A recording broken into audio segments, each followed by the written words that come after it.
All components, as well as stages, can be styled. The contextual styling menu is accessed by right-clicking a stage or component and clicking on Style. Depending on the component you choose, you may experience seeing multiple styling menus. While most components will have a container style menu, which is styling that is applied to the frame of the component, some components, however, will also have specific styling settings, such as images that will have image style settings, buttons, which will include button states in the styling menu, and input fields where you can, for example, set the font details of the input field. These examples are not limited to the above, so feel free to try it out for yourself. For now, we'll focus on the container style menu. Background allows you to modify the component's background. You can set a color, a gradient, an image, or even if you have it, you can use a video. For some of these options, you have additional settings.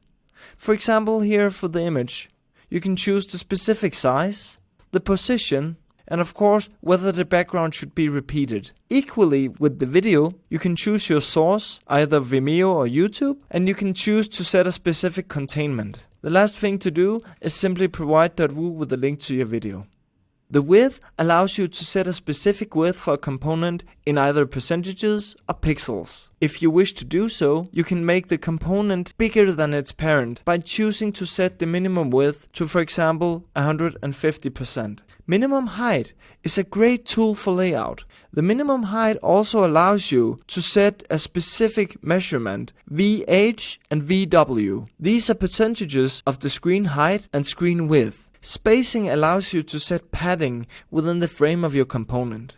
Imagine that you would like to set 20 at the top and bottom, or if you want to apply the same equal spacing to all sides, you can click this little checkbox here and adjust your padding. Borders simply allow you to set borders on your component. You can also here choose to add equal borders to all sides, and you can of course choose which style of border that you would like.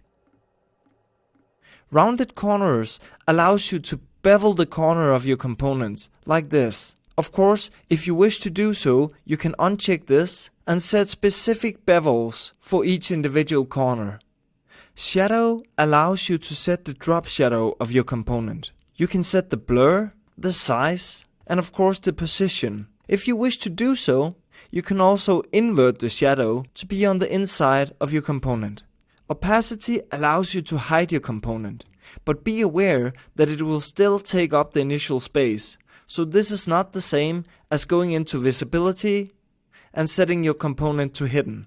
For all of these sections, you'll notice that we offer you a reset style option and a copy style option. This allows you to take one specific style and apply it to other elements.